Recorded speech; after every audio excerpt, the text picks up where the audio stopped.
So I'm happy to be here, and I'm Tony Grady. I'm running for U.S. Senate.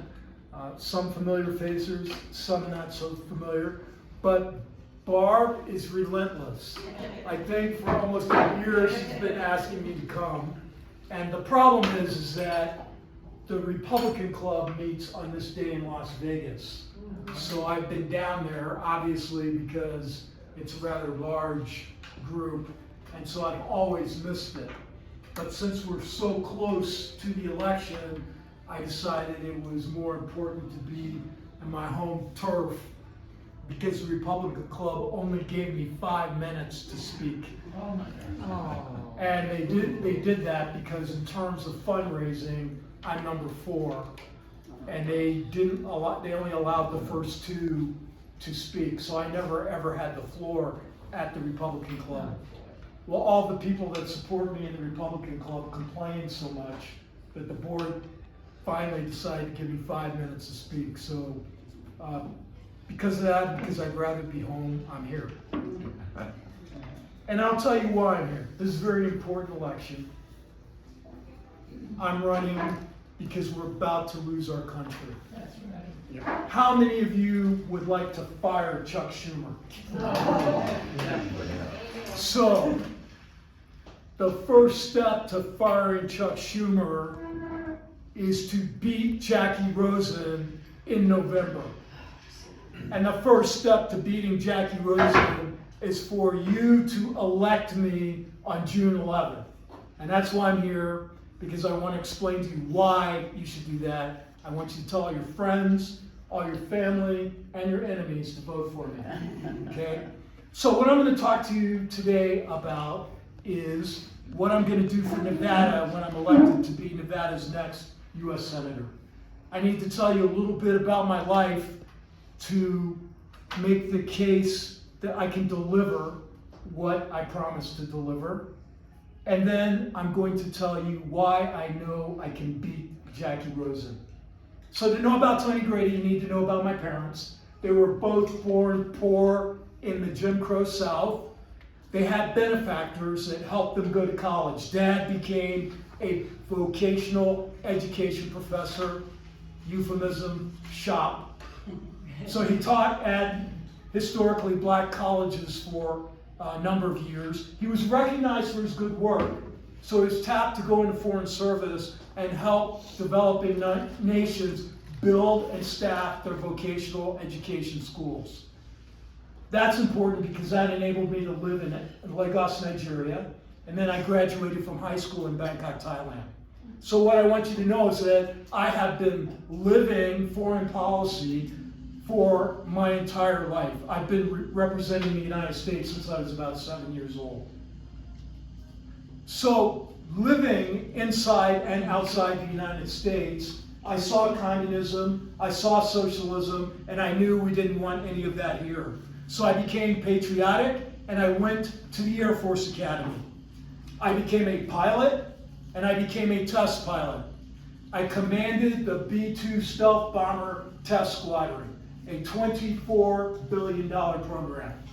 Now, a lot of people don't know about test pilots, but I actually flew and tested the B-2. I have to make sure of that because a lot of people say, well, you commanded the squadron, so obviously you didn't test the airplane. No, I was the head test pilot, okay? And then all of my minions around me also tested the airplane. So we were the ones that were able to take the theory and make sure that it worked. How many of you remember the $6 Million Man? Oh yeah. Oh yeah. So remember that scene in the front where there's that vehicle tumbling? It's an M2F2 and it crashed. And of course, that started the storyline for Lee Majors to become the $6 Million Man. I think with inflation, he's probably a $2 billion man now, you know? So. But the real test pilot lost half his head and his eye. So test piloting is dangerous. And I'm very thankful that with the B-2 program, we delivered it safe and successful. Nobody died, nobody even got hurt. I consider that the high point of my flying career. So I also was in the Pentagon. I served on the Air Staff. I was the President's expert for bombers. I worked on the budget. So I'm the only Republican running that has worked in DC and actually has experience with our appropriations process because I wrote language that actually appeared in appropriations bills. After 20 years in the Air Force, I went to fly for FedEx for 20 years. During that time period, I started my own biotech company, and I ran that for 11 years. Put my capital at risk, found out what happens when you have onerous government regulations. But now that I have your attention, I have to tell you the most important thing. So you ready? The most important thing? I have been married to Donna for 40 years. We have 4 children. So how many parents we got here? Tons of parents. So I have to ask parents, do children listen? Well, my children don't listen either. I told you I went to the Air Force Academy. Well, the oldest one went to Annapolis, and the baby went to West Point. Because they don't listen. And the one that's in between, we have a molecular biologist, and we have one that's been running her own personal training company for 7 years. My children are successful. I'm not doting too much over them, although I could do more. But the real reason is that I know how to help children be successful, and we need to elect leaders that want all American children to be successful. And that's why it's the most important thing about me, because as I work on legislation, I will be thinking about the children in the future, because that is our future. So, 42 years ago, I deployed to something called Red Flag. Red Flag is a mock air war that they fly out of Nellis Air Force Base in Las Vegas. That's how I became familiar with Nevada. I would deploy to Red Flag 4 different times over my career. So I came and I was there and we flew. I like to say that 42 years ago, I flew over Nevada at 600 miles an hour. Now I walk the trails of Nevada at 2 miles an hour on a good day. So that's how I became familiar with Nevada. When I came to Nevada, and why did I come? Because at FedEx I had a buddy who's a Fallon rancher, and he said, I heard you were thinking about moving to Texas. And I said, yes. And he goes, you really need to look at Reno. It's a nice place. So Don and I talked, and we house hunted in Reno, and we house hunted in San Antonio for 3 years. And we liked the mountains, we liked the high desert, but what made us decide on Reno was the people. And this is a great place. So we moved here. Now, of course, when you live in Reno, you have to go to the air races because you're in Reno, right? So I went to the air races, and my first air race, I'm looking at this guy, and I go, I know you. And he goes, I know you. And it happens to be Kevin Roll, who was one of my classmates from the Air Force Academy. So we talked for a while. He took me over to the jet tent, and I'm talking to folks over there, and I run into Rick Vandam, who was air race royalty. He's won the trophy in many different classes of airplanes. So I'm talking to Rick, and he's also an Academy graduate, but older than me. And he goes, well, do you know my brother Dave? He was in your class. And I go, yeah, I know him. He was in my squadron. Soon I would find out that 7 of my Air Force Academy classmates live in Reno.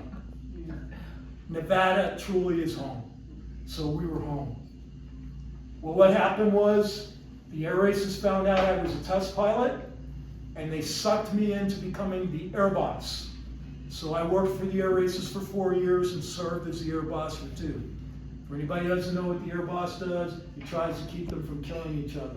So, safe and successful, nobody died while I was the air boss. I was happy about that.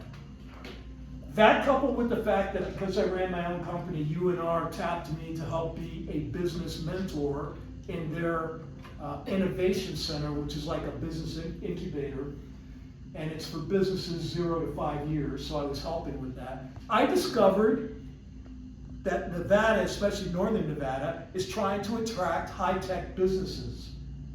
But we were 49th, 50th in education, so we weren't training the workforce to fill those jobs in the future. That caused me to say, I need to do something about that. And that's what caused me to run for office the first cycle, which was 2 years ago.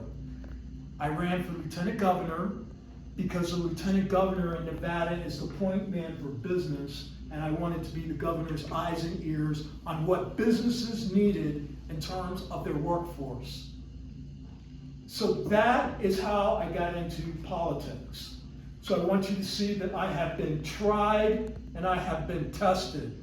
And also my entire life has prepared me to serve as Nevada's next United States Senator.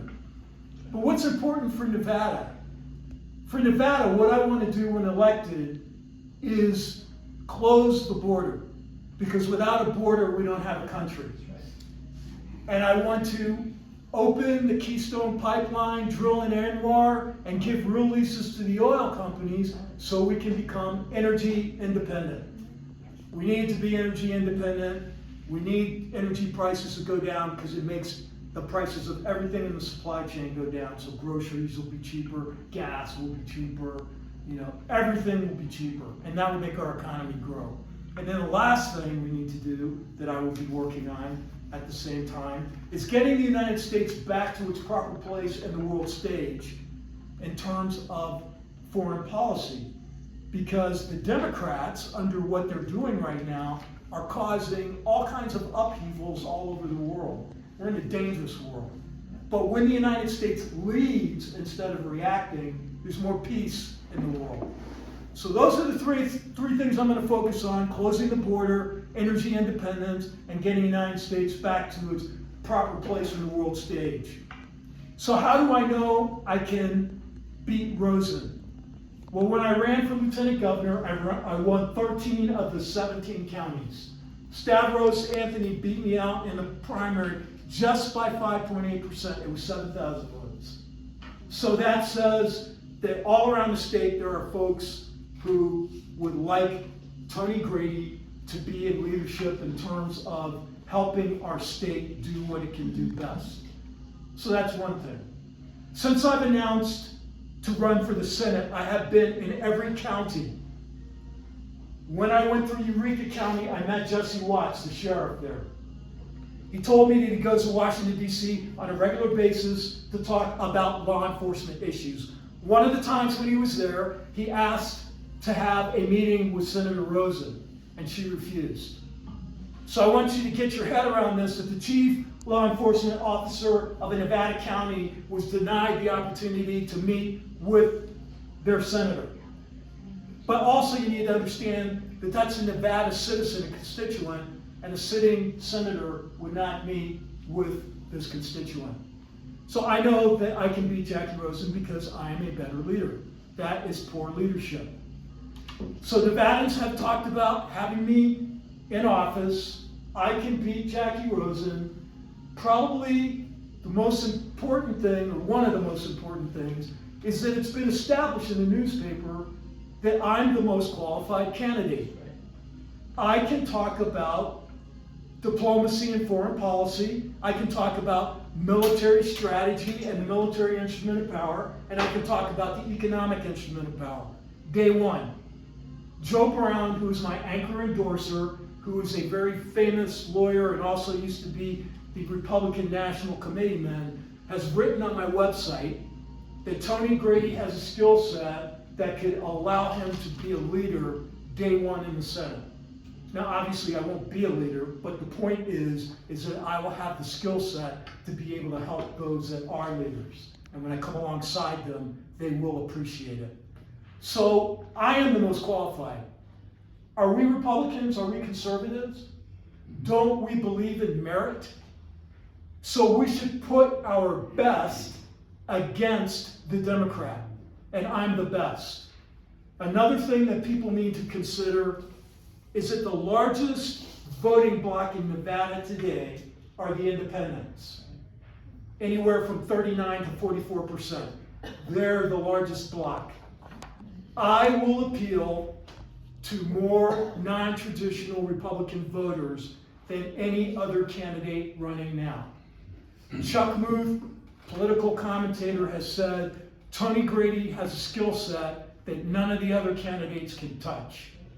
So, that's why I'm before you right now, to show you that I'm the best, I can beat Jackie Rosen, and I want to do things that are best for Nevada. Again, my entire life has prepared me to serve as your next United States Senator. But you know what? To win this race, it's going to take a team. I need you to do three things. I need you to pray for me. I need you to vote for me. I need you to go to GradyForNevada.com. That's Grady, F-O-R, Nevada spelled out.com. And I need you to donate. Now, in the request for donation, please give me your silver and gold. No firstborn children, okay? But we need the funds so that our campaign can go forward. So I appreciate the opportunity to come here today. I want to answer your questions, but I'm Tony Grady. I'm running to be your next United States Senator. I'm running to defend the American dream. Aim high, Nevada.